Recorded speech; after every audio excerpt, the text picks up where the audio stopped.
Okay, if anyone is watching this, I'm going to get started here in just a couple minutes. I don't have Dane with me today, so I'm going to share the link here. So bear with me here. If you're sitting here waiting, I see there's no viewers yet, so I'm not going to share. I'm going to share it all at once so we get everyone in. So I'm just going to grab the link here and share it. I got a couple people watching. Happy Sunday for those that are joining in already. Appreciate you all joining. I am going to be solo here again today. This whole time change thing kind of threw us off a little bit. So Dane is busy today. He is going to have his rankings up on the sheet here. I'm going to go through the sheet. So a lot of stuff to go through here today. So you're still going to be able to get that. I'm going to share Dane's article over at RotoPros here as well. And get that for you. I'm just a couple more spots to share this. Let's go here.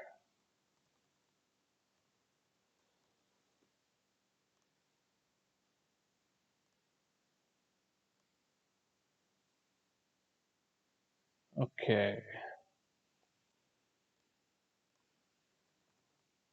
We've got a big day at Atlanta here. I wasn't able to watch the Trucks or Xfinity yesterday.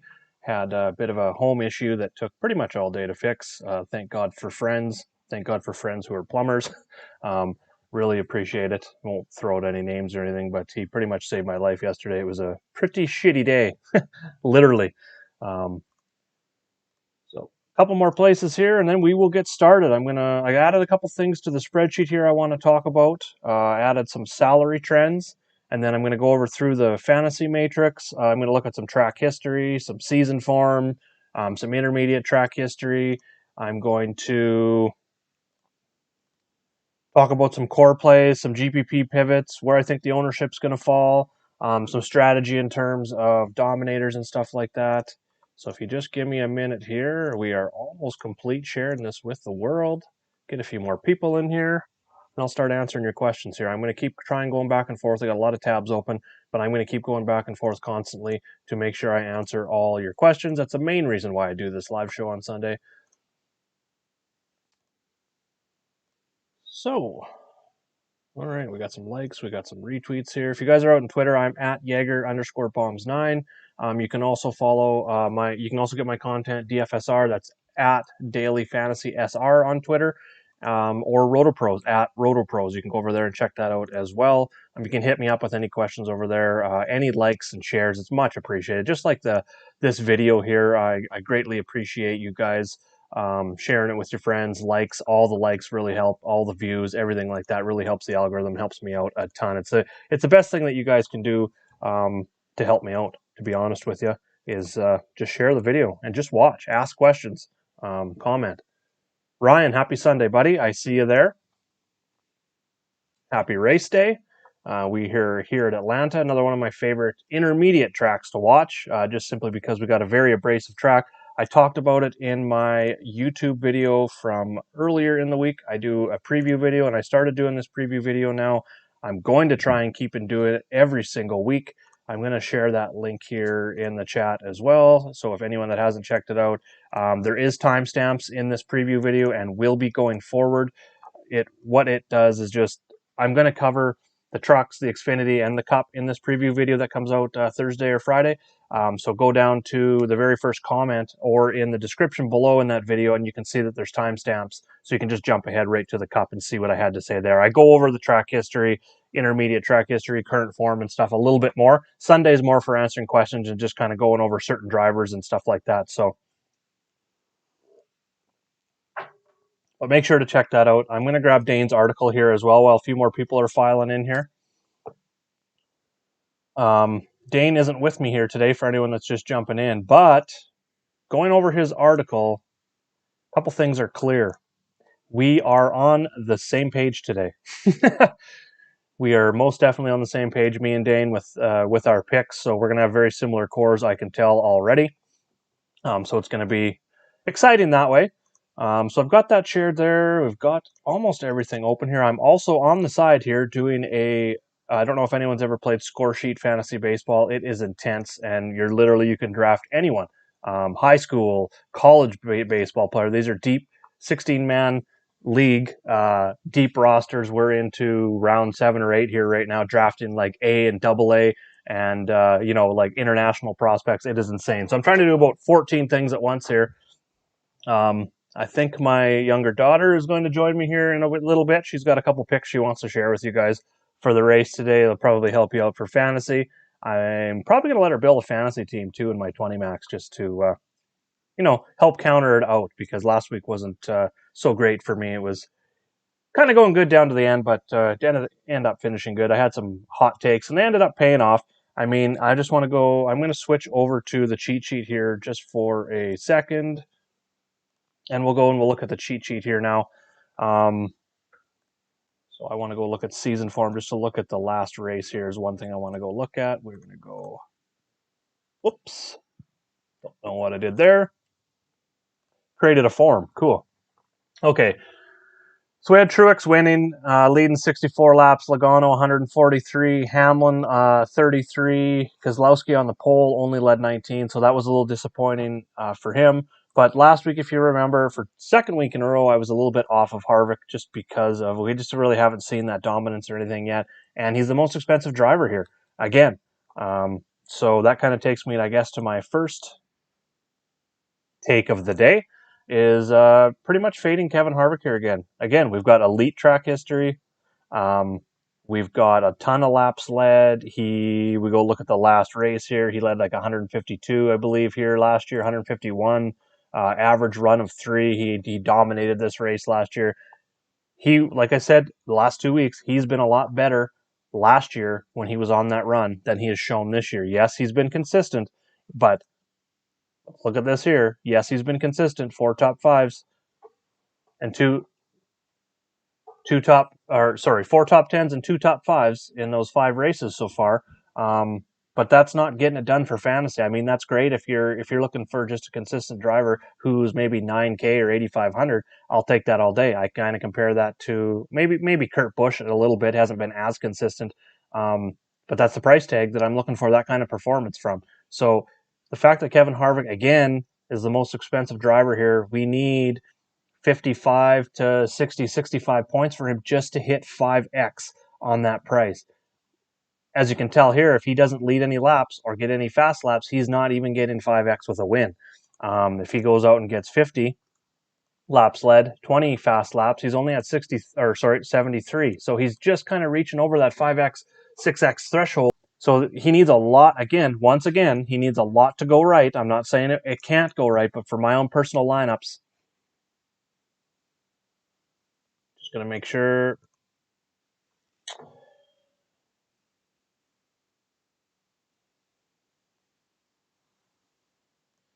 Kicked out there for a second. Sorry about that. When I see like red or orange on my status indicator here, I'll usually just kind of stop and pause for a minute until it goes back green to make sure that we're on full connection and stuff here. So keep in mind if that's happening, that is what's going on for that. Okay, well, looks like I need to minimize this so we can see all the info on the tab here. Oops, wrong way. And I'll get back to my hot Kevin Harvick take here again. Back to the fantasy matrix. So Harvick with 50 laps led, 20 fast laps is about 73 points. There's guys below him that can get a lot more points, a lot more upside. I know he's been safe. He's been great here. He needs a lot to go right. If you feel that he can dominate this race like he did last year, he's a great pick. If you think he's going to lead 100 laps, let's just throw that in here. Let's 100 laps. Let's go. I usually go about 50% for the fast laps in my projections. Gives him 100 points. So you're kind of looking at that 8-9x or 9x, sorry, right at 9x with 100 fast laps and projected laps. I don't see that happening. I see other cars that are more dominant right now, especially on the 1.5-mile tracks, who are going to lead laps. And even if Harvick, like I said, maybe he only leads, but throw in 20 laps. Just say he gets a section that works out good for him, or 30 laps. That's just not enough for me for that upside when I have other guys, which takes me, again, that's going to be a hot take. I think he's going to see ownership. Again, that's another thing that plays into this decision for me. And I know this is long-winded to start, but I just want to explain my reason. I'm not just off Kevin Harvick. I'm off of him because he's 11K. He doesn't provide a lot of place differential upside. He hasn't been a dominator early in the season when other guys have, so just the potential for his upside, a lot, like I said, a lot has to go right. And if it doesn't, he's going to be undervalued. So, yeah, you are green on the sheet, Ryan. I'm going to get into those value plays. This is also a track that, speaking of Ryan Newman, the driver, who is in chat with us today. That's awesome. Thanks for joining us again here this week. But anyways, what with this track being very abrasive, it wears tires out fast. Cars, we see times fall off 2, 3, 4 laps into a run. Times are going to fall off. Cars are going to get loose. This is a track where experienced drivers generally are going to be at the top, are generally going to have the best chance to win, have the best average finishes. Like if you look below, if I jump back to the opening scene here, my pretty face, and the rolling average finish last 5 here. One thing is in common here with all these guys. They're all experienced. It's because it's a hard track, very hard track to drive. So that's why Ryan Newman is a guy that stands out to me. And I'm kind of surprised that he's only 7,100 starting 28th. I don't think he has, a ton of upside in terms of his finish. But if we go back, he's looking like a 15th place here pretty consistently at this track. That gives him 41 points. He only needs 35 to hit that 5X. So we're only looking for about an 18th, 19th place finish from him to hit 5X, which is kind of the floor that we're looking for. I think he's got upside of, let's say, maybe not a top 10, but 11th to 15th puts him in that 41 to 49 range. That's nice upside for a guy at 7,100. No, not yet, Case. Just be quiet. Making noise over there. I just tell her to be quiet for a second. Okay. So I want to now go into my top guys that I'm looking at here, and you can see them green here. These are a few of my plays I'm going to show you here on the video. To get the rest of the plays, as well as these rankings over here, Dane's and I rankings for the race. Come back, members, you can get a membership. You can grab a copy of this cheat sheet over at dfsr.com as a member, patreon.com/jagerbombs, or over at rotopros.com. Free trials for DFSR and Rotopros. And over at Patreon, it's $5 a month American for one sport and $10 a month for all sports. Okay, so off the top, there's two guys that I like to be dominators today, Kyle Larson and Martin Truex Jr. Truex is going to be my favorite. He starting second. I think he can get ahead of Hamlin. I'm kind of playing that card like I talked about last week, where the pole sitter, from a large percentage of the time, isn't leading, isn't a dominator, isn't leading those 100-plus laps. So I'm kind of going away from that. This also hasn't been... If we go and look at the last 5 average here, Denny, has been one of that 38, that wreck here really does throw a wrench into that a little bit. But hasn't finished better than 4th, like a top 3 podium finish for quite a while here. And that's kind of what we need out of him. We either need him to lead a bunch of laps to get his dominator points, or he needs to, win and have these other guys. But I see Truex as my top dominator today.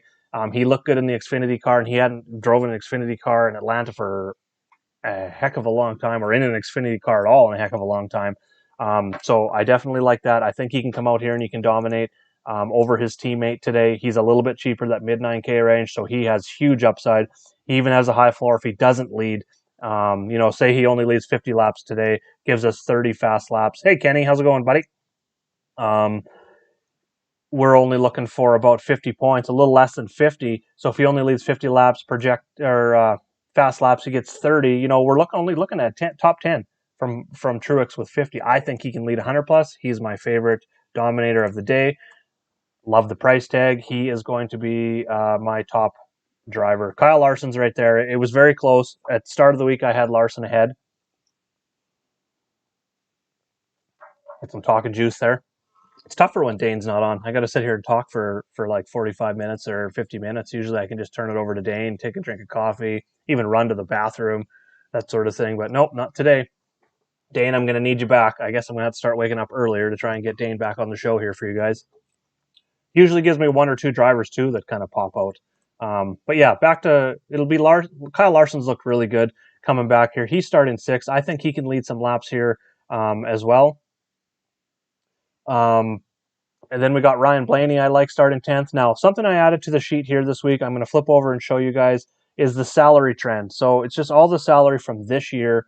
for every driver, and I've got it sorted by this week's DK. So a couple things that stood out to me, and I wanted to do something different here before we started, and kind of put in a column of difference from last week to this week, or difference from average. One thing that stood out to me with Ryan Blaney, the reason I'm bringing him up, his price has trended down and down and down. He is at a season low 9,200. I like catching these guys when they're on their low. I wouldn't say he's having a terrible start to the season, but he's only got one top 5, 2 top 10s. Both those top 10s coming back to back here. So the form is trending up, salary is trending down, and he's at a track here where he finished after going 4 straight without a top 10. He finished 4th here last year. That was with no practice qualifying. That is where we're at this year. Everything for me points to Ryan Blaney. So in terms of building my cores, I like pairing right off the bat. My favorite cores are Blaney and Truex, or Blaney and Larson, or Larson and Truex. You can go 2 of those 3. I haven't built out my lineups yet. I'm going to be doing that after the show. I'm going to just kind of throw it in here right now and see if we can maybe jam all 3 into a lineup and just see what we have left over after that. So you jam those 3 in, and you're going to have 6,900 left over. So with that, I'm just going to jump down and we'll talk some value plays. Ryan Newman was one. 7,100. He fits in this build for sure. Another guy that fits in this build, me and Dane have talked about every single week, Anthony Alfredo. This is his first race at this track in a Cup car. He started 32nd. This is the furthest back, I believe. Let's go look at his season form here and look at Alfredo. 28th, 27th, 27th, 31st, 36th. So this is the furthest he started back since Daytona 500. Oh no, start 32nd today. Yep, I'm right. I was right the first time. Stop arguing with yourself, Chris. We're live. So we've been on him each and every week. Now, when we go look at the salary trend sheet here, he's been average 5,500 each and every week, but he hasn't been 5,500 since Homestead. He's been 56, 58, so it was kind of trending up, so it's trended back down. So I like Alfredo in this build here. If I can just punch him in my lineup and see if you throw him in, that puts you right back up to 7,650. So there's a 4-driver core right there that I absolutely love. There's a free one for you guys on the show. Leaves you an average of 7,650 and a ton of different ways to go. So that's definitely going to be a core. I'm going to be looking at, once again, Larson, Truex, and Blaney. I'm going to be looking at jamming 2 of the 3 of those in combinations, as well as in my 20 max. Maybe if I went Larson and Truex 5 times, Blaney and Truex 5 times, Blaney and Larson 5 times, and then all 3 of them together 5 times. That's 20 max. One of my 20 maxes might end up being that way, and then in the second 20 max, I'll probably go and build some different cores, because I am really, really confident with that core today on this tougher track. But that's kind of one way I would go about building my 20 max today. If you're building multiple, if you're just doing like say 120 max, I would maybe do like 3. Go 2 of the 3, like Larson, Truex 3, Blaney, Truex 3, and then Larson, Blaney 3. So that's going to give you like 9, and then you can go build some other cores and kind of do maybe like 5 or 6 contrarian, fading those guys just in case in a small percentage. But yeah, JP, I'm just getting started here. Elliott's not my main core guy for sure. Like I said, my top 3 guys overall today are going to be Larson and Truex. Very, very close. Blaney, like I said, a lot to do. Blaney probably, those 3 altogether are pretty close, just because Larson is the most expensive. He's probably 3rd on that list, but I think he can get dominator points. What I really like about Blaney, like I said, is it gives you a tiny bit of place differential, but you've got the form trending in the right direction, you've got the track history trending in the right direction, and you've got the salary trend in the opposite direction. So I like that. Chase Elliott, definitely a great play here. You need, again, if you think he can get out there and lead laps and be a dominator, I think he's great. But starting top 5, that's one thing you really got to narrow down, and this is what I've been doing a lot better of this year versus years past, is really looking at the matrix, looking at those top 10 starters. First of all, I've decided by looking at the Atlanta track history, and I talked about this on the preview video, that the correlation from start to finish is very high. That means we see a large number of the finishing top 10 come from top 10 starting positions. As you can see, 7 here last year. All 10 came from a top 15 starting position. 7 came from the top 15 the year before. So that's where I'm looking at that. So I've decided that I'm looking at targeting drivers inside the top 10. So when I'm doing that, when I've already chosen 3 drivers starting inside the top 10 as my core, that kind of lowers my exposure instantly to those other drivers, just simply because they need to dominate, which takes away from my guys that I've already chosen. So if you feel that Chase Elliott or Denny Hamlin, like Denny Hamlin, for instance, I don't think he can get out and dominate the early parts of the race. Something's going to have to come for the car later on. That's kind of the way I'm looking at it. I think Truex gets out, leads early. Then I think Larson leads. I think Harvick could possibly lead a little bit during a section. Blaney. I think Elliott could lead a little bit. Like if you throw in just a 30 laps led and 15 fast laps, that puts him at 63. So he doesn't need a lot to get up there because 5X is kind of what we're looking for a floor. So that puts him at like a top 6 finish with 30 laps led. So if you think he gets more than 30 laps led, that's a ton of upside for Elliott. So I'm not against Elliott at all. This is just how I figure out my cores each and every week, and I just wanted to share that with you first before I start answering questions on other drivers, just simply because that's the way I look at it. I look at the track, I look at the track history, I figure out my strategy, how many drivers I want from the top 10, how many dominators I want, and then I'll put that in there. Oh yeah, the drop for Chase on the price. Let's go over to the salary trend here real quick. Yeah, he's been over 10K. Now he's down under that 10K range. So it's the same thing as Blaney. Blaney has had a top 5 here. Elliott, top 5 4 races ago. So yeah, I'm not against Blaney at all, or Elliott, sorry. Elliott would be one of those drivers that would probably be next in line. So if we go and we look at it from that perspective, if I take out Larson, Truex, and Blaney, who are my favorite, next up for me in terms of, let's just say, my tier 2 targets in this top range, I like Logano and Elliott are our next favorites out of this group. Yes, not Kyle Busch or Harvick. I can't get on Kyle Busch right now. Starting 19th, I think he needs a lot to go right for him. Even with that place differential, I think he's going to see some ownership there as well. But if he doesn't lead any laps, as you can see here, he pretty much needs the win or a top 2 finish to hit that 5X. So if he doesn't lead any laps, which he hasn't shown to be a dominator, just like Harvick this year, they're not showing to be dominators. That's just not enough upside for me to pay up for that. So right now I'm fading Harvick and Kyle.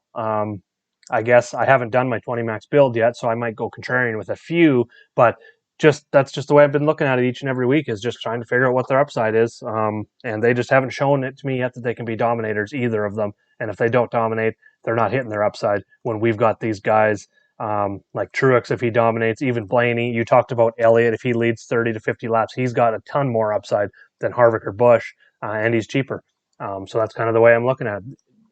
Going down away from those guys also limits how many of these cheap punt guys that you need to fit in your lineups to make things and tie things together.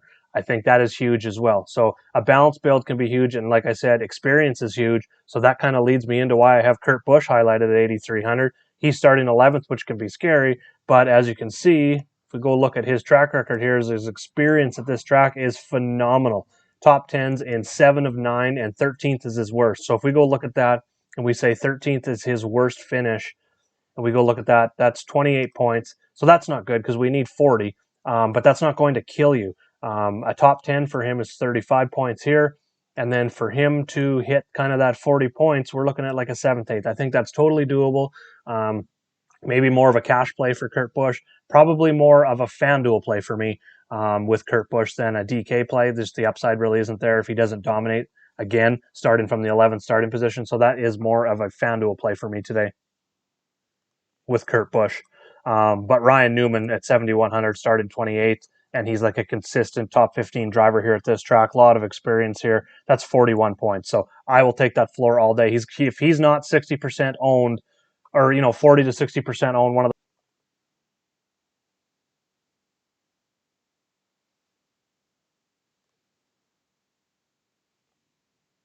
just waiting for it to go back full green here. Looks like I kicked out the internet. I hope everyone is still here.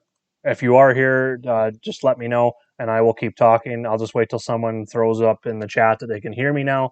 Sorry about that little intermittent thing. I've been getting, with this new Starlink internet, it updates on its own, which is great. Like the outages are like awesome. Thanks, Ryan. The outages are only like 15 to 20 seconds, and that's the trouble I was having with Sportscaster trying to do the PGA live show and stuff. Was Sportscaster, when it kicks out, just kicks out and I have to go open a new link. It's like starting right from scratch again. And it's bad for you guys because now you got to go find a new link. Most people aren't going to do that shit. So this way, when it kicks out for me intermittently, like it just did, I just sit here and wait 10 seconds and it pops back in. So sorry about that. We are within, I just looked the other day, we're within like a 5-kilometer range. Sorry for the Americans out there. That's like 3 miles in range of the latitude that I need to get this Starlink internet. So there's new updates coming every day. Last Thursday was really bad. It was kicked 30, 40 times a day. It was kicking out. But now it's a lot better. During the day, the speed this morning was like 150. So I'm more than happy. More than happy with it so far. Okay. Anyone else in that top range that I'm looking at here? Brad Keselowski, I think, is another GPP guy you could pivot off of because I think the ownership, like I said, is going to go Larson, Truex, Blaney, and then like Elliott and Logano. Oh, I got a little guest here. Why don't you just jump in here and just say hi to everyone? Hi. And she can't. Oh, I guess you can. The mic's right here, so you can't really hear me. Here. Who's your favorite driver, first of all? Chase Elliott. Oh, do you think he's going to win today? Someone was Yes. just asking about him and wondering why I wasn't using him. You like him today? Yeah? There you go. Chase Elliott, jump on board. He's probably going to dominate now, and if he does, I'm going to look like a dummy, and Kaysen's going to be cheering in my face later. Thanks for joining me. I'll talk to you in a little bit. Okay. You finally built up the courage to come over here and talk to me on the show. That's great. Another driver who I think takes some... Did anyone fail inspection? It was kind of going on right now. I'm going to go over and check my NASCAR news feed. Nothing yet. Bob said this morning while it was going on that it would probably be 4 to 5 hours because they stagger them for... I'm just trying to find that tweet that Bob sent out at first thing this morning. So many tweets he's got here. But when it does, I'll talk about it on here. Oh, here we go. Tech is this morning. Garage just opened. This was about, that was 6:25 a.m. my time, so 8:25 Eastern. Wouldn't expect to know anything for 4 to 5 hours, so that's about 10:25 my time. So another hour he's figuring. Between now and the next hour, we should start finding out. It's because they staggered them all. Just this COVID rules and stuff. They can't have guys standing by each other and stuff like that. So it takes about 4 to 5 hours. So we should know here within the next hour if anyone failed inspection. There's no updates on anyone yet. So that could throw a wrench into things when we're done. So important to just stay up to date in chat, whether that be RotoPros Slack chat, whether that be my Jagerbombs Patreon Slack chat, or whether that be DFSR.com chat, or just hit me up on Twitter with a question, before you lock your lineups in. I'm going to share that on Twitter too, so make sure to check there. That's at Jaeger_bombs9. RotoPros, it's at RotoPros, and DFSR, it is at Daily Fantasy SR. Yeah, Ford has been really good here at this racetrack for sure. So it's another reason why I kind of like Logano. His price is down too. These prices these last few weeks, there's a lot of drivers, and like I just feel like they're pricing based on track history a lot more than they are current form. Because Kyle Busch and Kevin Harvick should not be the most expensive drivers right now. They should be in the mid 9K range. Martin Truex Jr., Chase Elliott, Denny Hamlin should be the top 3 drivers. Kyle Larson, 4. There's 4 drivers that should be the top 4 in pricing. So that right there sends me to a balanced build. Right at the start of the week when I loaded salaries and I sorted by highest to lowest, that's the first thing that stood out to me. Why are these 4 not 1, 2, 3, 4? So whatever, I think we should take advantage of that. And if Harvick gets ownership because of his track history, I will gladly take that fade on those people that are going to play Harvick today. I mean, hey, it may work out, but it hasn't the last 2 weeks in terms of his upside. And I'm going to keep doing that until he shows that he can be a dominator or his price comes down. Same with Kyle Busch. I was kind of on because he's my favorite driver, starting 19th. He's going to come out and do it. But from a fantasy perspective, I've shut that tap off until he shows me that there's going to be maybe some golden water coming through that tap. Because right now it's like brown and gross, and I don't want any part of it. Okay, kind of going down a bit. One driver I wanted to talk about here, I have as a GPP play. He started 39th, is Austin Cindric. He's back in the 33 car. He raced at the Daytona 500. This is a new car that Childress, Penske is putting out this 33 car. A lot of people are going to be on him because he's Starting 39th, it gives you that place differential. I think a lot can be said for Tyler Reddick in here too, starting 29th. What I don't like, if we go and look and we are using this 5X floor, which with 325 laps, I think for sure we're going to need 5X out of these guys. We need around 42, 43 points. To get that out of these guys, we need a 20th place finish out of Cindric, and we need a 15th out of Reddick. To be honest with you, that kind of feels like their ceiling. Maybe not Reddick. I think he's got a little more upside. I think he's maybe got like 10th to 12th upside, that 48 to 53. So I like him in here as well. But I'm kind of a little bit lower on both of them because Cindric, first of all, he's in a newer car. He's in a newer series. So starting 39, he's going to be higher owned, I believe, but the price is a little bit high, and I get why that price is high because he is starting 39. So obviously they've got some place differential factored into their formula for figuring out pricing. But 20th, that's just kind of where I see his upside, and that's right at 5X. I kind of see him more as like a 25th. Like if you go through the list here and pick out the drivers, so everyone here, I believe, is going to finish ahead of him. If I just start picking these drivers who I think are going to finish ahead of him and just kind of calculate how many of those are. So there, I've got 20 there right now, all the way down to Ryan Newman, excluding Cindric, that's 20. If you think he can finish ahead of those guys, great, but I don't think he's in as good of equipment as any of those drivers, and even some of these guys below here. When we're talking about Briscoe, let's just go over to this page here. We can see the car numbers real quick. Briscoe and Chastain are in better cars. Eric Jones, arguably in a better car. Just talked about Ryan Newman down there. Ricky Stenhouse, yeah, iffy, but still, he's finished inside the top 20 in 5 straight races here. So when I started breaking that down more, yeah, right off the bat, wow, that's a lot of place differential. I'm on board for sure. Maybe if he was 7K, I'd be on board. But at 8,600, he needs a top 20 finish for him to make it worth it, when I think we can get the same from Kurt Busch, who's been a lot more consistent here. And Busch for those same 42 points, who's a little bit cheaper. So 41, a 7th, 8th place finish for Kurt Busch is a lot more likely for me than a 20th place finish from Austin Cindric. There's a lot more risk involved with Austin Cindric, in my opinion, for a lot of reasons that I just mentioned. Newer car, he's an Xfinity driver, lack of experience at this track in a Cup car, zero experience at this track in a Cup car, lack of experience in a Cup car altogether. Just a lot of risk there for him. So that's one. I've got it as a GPP play right now. If you think he can get inside the top 20, great. Right now, he is not in my main player pool. I like Reddick actually a little bit more. I forgot to unhighlight Cindric actually, but these two are pretty much the same for me. But I think Reddick in that 8 car's got a little bit more upside. I think we can see from Reddick. We need a 15th place finish, and like I said, I think we can see like possibly an 8th, but I'm seeing more like a 10th to 12th place finish for Reddick. And things don't have to, everything have to go right for him to hit that. And that's kind of what I'm seeing. A lot has to go right for Cindric to get up to, 15th to 20th to kind of hit that 6, 7X upside, if you're looking for that from a GPP perspective. Okay, going down. Does anyone have any more questions here? Just kind of getting things wrapped up here. Been about 33 minutes, so about another 10 minutes here. So if you guys have any questions, fire them off. Helps out a lot because without Dane, like I said, it's finding things to talk about with NASCAR isn't really that hard. I absolutely love NASCAR. So, but generally, questions definitely help. So I'm going to go talk about a few more guys down here at the bottom. It's tough this week. We've got Ricky Stenhouse, who I talked about having a good track record here. Top 20s, top 15s. So we're looking at like a 15th to 20th place finish. Outright bets, yeah, for sure. I'm going to open up my cool bets here, and I'm going to have a look at a couple of those because there has been some value even in the betting market, like we talked about with Harvick and Kyle Busch being at the top here because of the track history. The betting markets kind of go that way too. So we can definitely find some good bets here. I don't like betting the favorite at NASCAR just simply because you're not getting great odds. I like Blaney I was really excited about Blaney last week. It didn't come through, but whatever.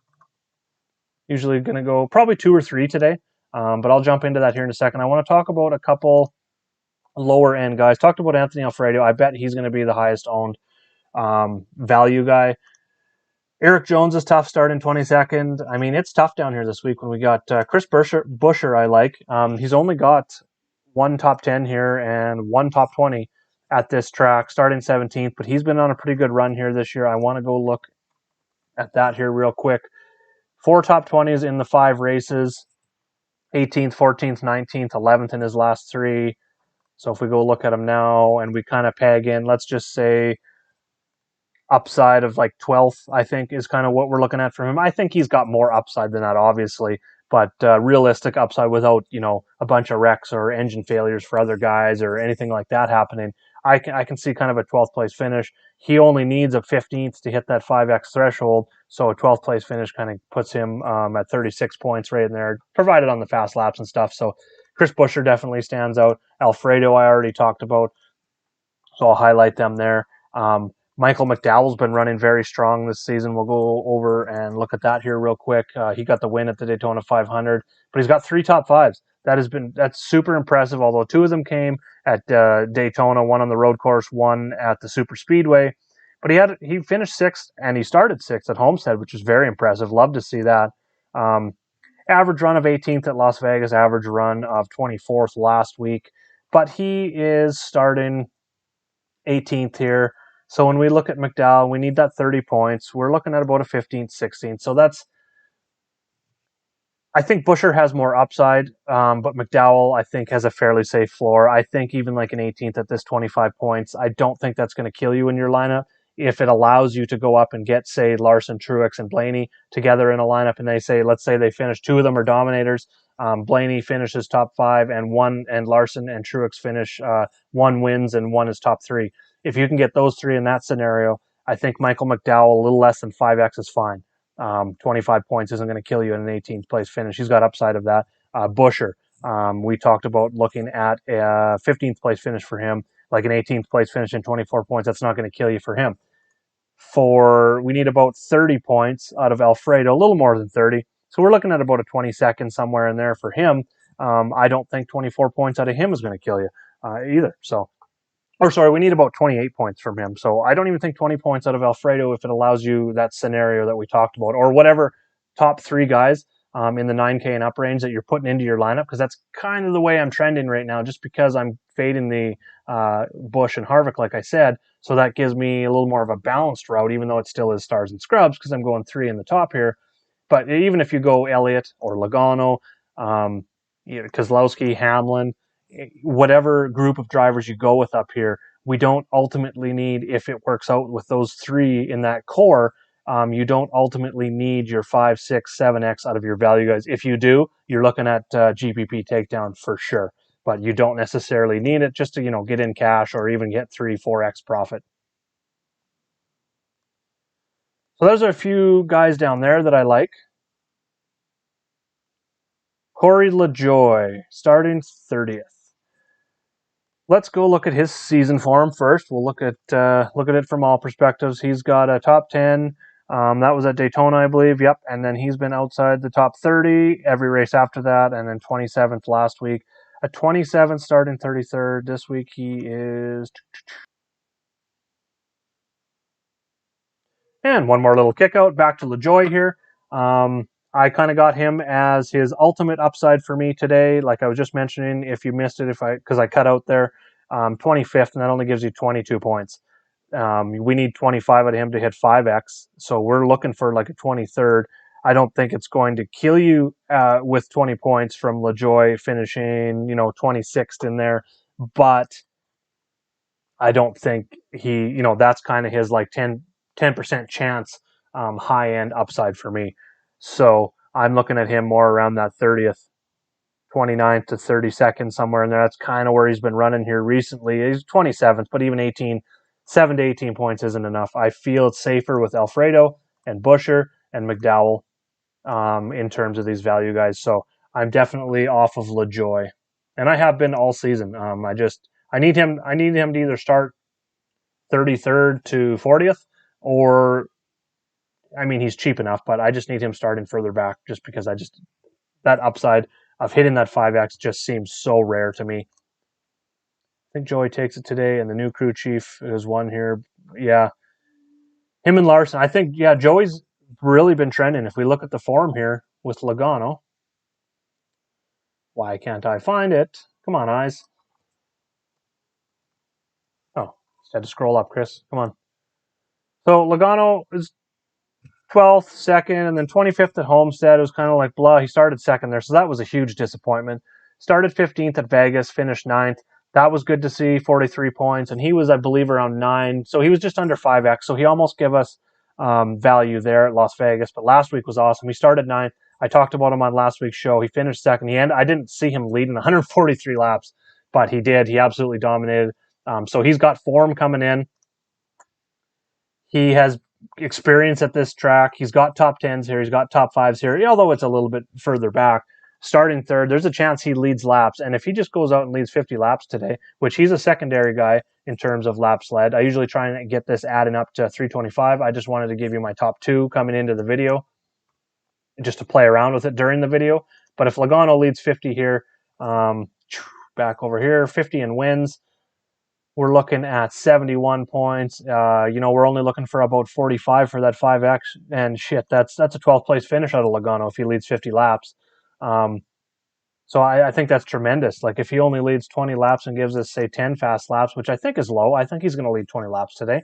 That puts him in the range of we're only looking for a top 5 finish out of him. And I think that's definitely doable right there. And it still leaves you upside if he does win the race and only leads that 20 laps with 10 fast laps. So definitely on board with Logano. I like that call, JP. He's definitely one of my secondary guys that I talked about. For anyone that's just joining in or catching the end of this here, or maybe isn't going to watch the replay or whatever, I just want to go over that quick. I'm going to jump into betting. My core guys here in this top range are going to be Larson, Truex, and Blaney, and I'm going to try and get 2 of the 3 of them together, mix them in like Larson, Truex, Larson, Blaney, and Blaney, Truex. I'm going to try and mix those in 3 or 4 times each. I'm going to get some lineups 3 or 4 times with all 3 of them together.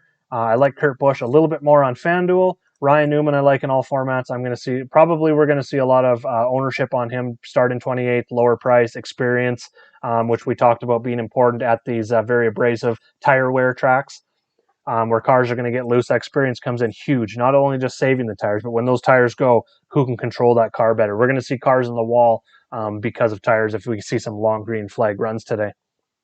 And then down at the bottom, Michael McDowell, Chris Buescher, Anthony Alfredo. In terms of ranking those 3 guys, I like Alfredo, Buescher, McDowell. McDowell just doesn't have as much upside, but I think the floor is safe enough that we can use him.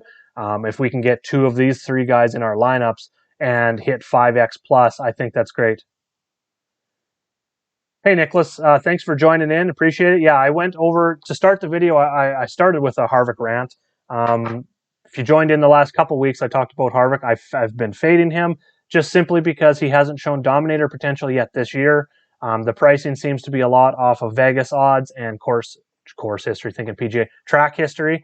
So him being the most expensive today, he really needs a lot to go right for him, like I said last week and the week before. So I don't see him as a dominator today. So that naturally has me off of him at that price. If he was, like I said, also, Nicholas, I figured that in terms of pricing, if I had to, rank my guys that should be priced in order on DraftKings, it would be like Truex, Larson, Elliott, Hamlin, maybe fit Logano in there, Keselowski. That'd be like my top 5, 6. Harvick wouldn't even be in the top 5 in pricing, to be honest with you. Maybe 5th, 6th, somewhere in there, right around 10K to 9,500, I think is where Harvick should be. So he's overpriced for me. He needs a lot to go right. The chances of that happening for me are a little bit lower than some of these other guys hitting their upside. So for that reason, I'm off of him. I sound like a Shark Tank guy there. And for that reason, I am out. Okay. So with that, that's why I'm going with a core of Blaney, Truex, and Larson. A secondary core for me. The secondary guys that I like in this range, for anyone that missed it, Hamlin and Elliott and Logano. Elliott and Logano would be my next 2 in line in terms of my own rankings. That would be my top 5 guys in this top range. And then, I'm fading Kyle Busch and Kevin Harvick here again today. It's going to burn me one of these days, but I need to see some dominator at this price before I can jump on board with these guys. So I think next week, depending on how things go today, if we see Truex dominate here, lead 100-plus laps and win, there's a chance he's going to be the most expensive driver next week. And if he's not, we just jump on board again. Next week's going to be crazy, though. We got the Bristol Dirt. It's going to be an exciting show. Yeah, I mean, looking at it from a stats perspective, it is insane for me because I'm a huge stats nerd. Going into next week, I'm going to have 0 data on this dirt track. So I'm going to dig up some guys that are good on dirt, some Bristol track history in general.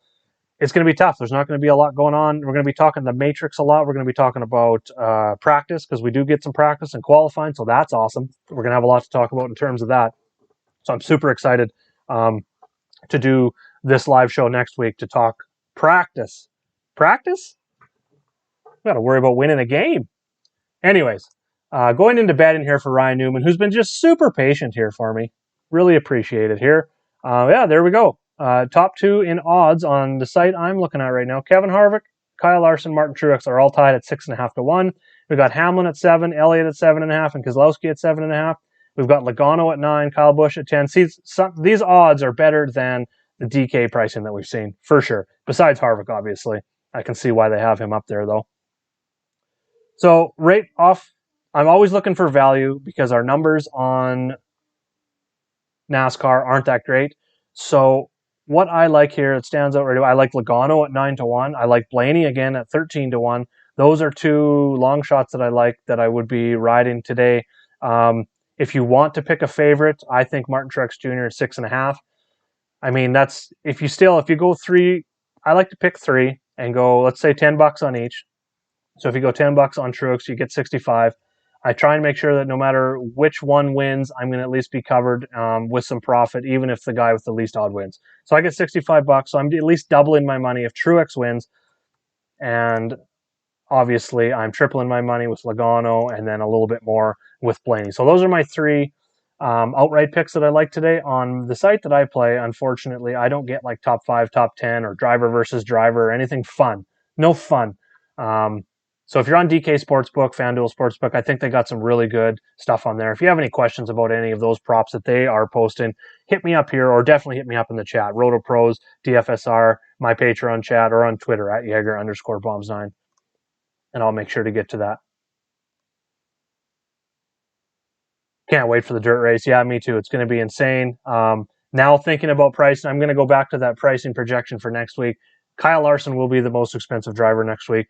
Christopher Bell will probably be up there as well. But if Truex wins today, I think he's top 3. If not, if we still see Harvick and Kyle Busch has an amazing Bristol track history.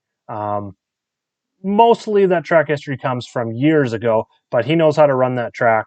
So I think he could be up there in price too. So that could, help push the price down of some of these other guys, kind of like it's done these last few weeks. And I think we need to take advantage of that. So in terms of strategy, once again, I don't build like 7 different cores and, have a lot of diversity throughout my lineups in my 20 max builds. I like to have my diversity very, very, very low. When I build my 20 max, I'll build a core, like I said. So if I go Larson and Truex and Blaney as my core 3, let's say I make 5 lineups with those. I want 5 lineups so that if those 3 do what I think they'll do, we get 2 dominators out of them, and we get a place differential guy that has potential dominator. If all 3 of them were to finish top 5, 1 of them win, 2 of them top 3, I now have 5 chances to get the other 4 drivers or the other 3 drivers in my lineup correct. So if you want to take that further, pair those 3 together and go 10 lineups. Then you've got 10 chances. If those 3 drivers do, and it doesn't have to be these 3 drivers. It can be whatever 3 drivers you choose or whatever 3 or 4 driver core you choose. I like 3 driver cores. That can help you guys. If you're going tighter, do a 4 driver core. If you're going like very low diversity throughout your lineups, go 4 drivers in your core and build 10 lineups around them. Because if those 4 drivers do what you project them to do, you've now got 10 chances to get first in the GPP, 10 chances to hit the perfect lineup or the optimal lineup, versus you make 1 lineup with that 4 driver core that you absolutely love, or just 2 lineups. 1 driver out of those remaining 2 or 3 drivers that you're building those 2 lineups could get in an accident early, could get a speeding penalty, something like anything can happen in NASCAR. We've seen it week after week after week. And if that happens, it screws your lineup. And then you're looking at that 4 driver core, the rest of your lineup, something happens. And you go back and you review on Sunday night or Monday or whenever you go back and look at your lineups and see that you had that 4 driver core that you talked about, you absolutely love, but you only built 2 lineups around. And you don't want to go back and say, well, if I would have built 10 lineups around that instead of just 2, I would have had, I eventually would have got to that winning lineup. That's the way I look at it. How close was I to getting to that winning combination at the end of the day? We know there's a lot of variance as well, so keep that in mind. There could be 3 crashes, 4 or 5 drivers that go out because of other people's crashes. That's stuff that we can't control. We can only control what we can control. We can only set ourselves up the best we can in our lineup builds so that if plan A works, or if scenario 1 works out during the race, we profit. If scenario 2 works out, we're ready for that as well. If scenario 3 works out, we're ready for that as well. We're not going to be able to be ready for every single scenario. That would take thousands and thousands of lineups. But to be best prepared for the highest chance scenario to play out during the race, start there. What do you think is going to happen during the race? Do you think there's going to be a lot of cautions? If so, maybe play some variants. That would be like Daytona, Talladega. That's why we target, our player pools expand big time at those races, because the variance at those tracks is insane. We get lower variance stuff like the 1.5-mile tracks, and there is still a lot of variance, but a lot lower than Daytona and Talladega. That's when my core becomes a lot tighter. The diversity gets a lot smaller.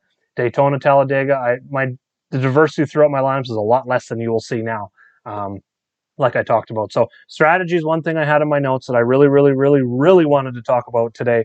And how to, if you're looking to, I don't play cash games at all with NASCAR. I'm looking to win a GPP, and 20 max is my target right now. That's really what I'm concentrating on. So each and every week I'm going to talk about my strategy for 20 max. If you want to jump on board, definitely do. I'm tweaking it every week. I'm learning things each and every week in how to do this. So I really wanted to spend a lot of time and talk that strategy, just to get you in the mindset of, okay, you build 10. I used to do this. I build 10 lineups or 20 lineups, and I'd be like, okay, I didn't have any Chase Elliott today.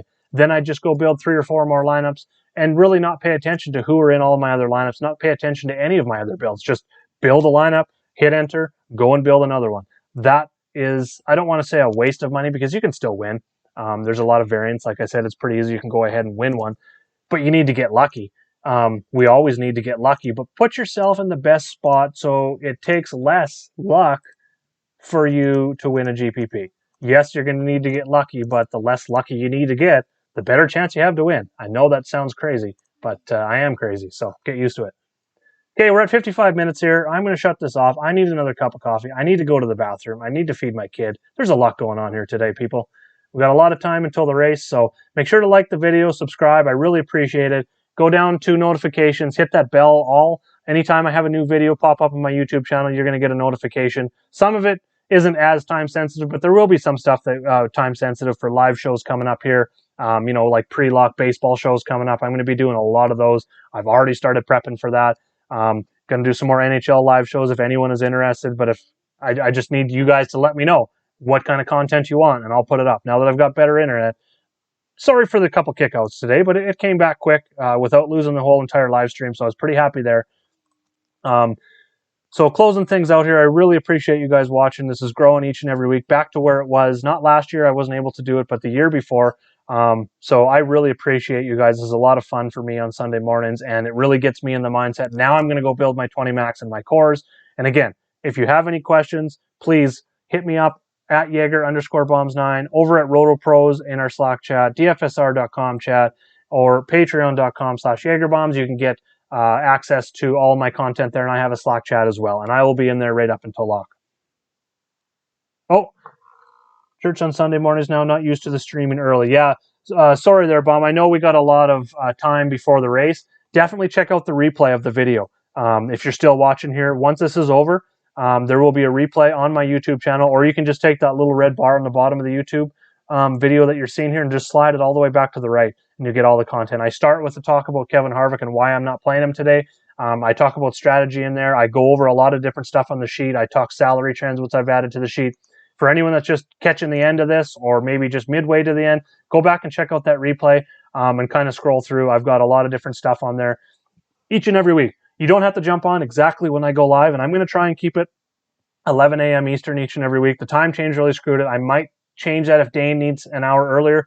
A little bit tougher for me, but I really like talking to Dane on Sundays. He's just awesome. I'd even try to get Kenny on here. I don't know if Kenny's still on here or not right now. I'm scrolling back. I see his message. He wanted to chime in. The problem, I already set up the template, so I'll set it up for 2 people next week. So if someone wants to jump in, anyone wants to jump in and talk some NASCAR with me live on the air, just give me a heads up a day or 2 before, and I'll try and get it set up. I've got plans here in the future as well to get some guests on. DFS guests, NASCAR guests, a whole bunch of different kind of stuff like that. So stay tuned, everyone. I really appreciate you. Again, I'm going to let you go. Let's go build some lineups and see some green screens. Have a good day.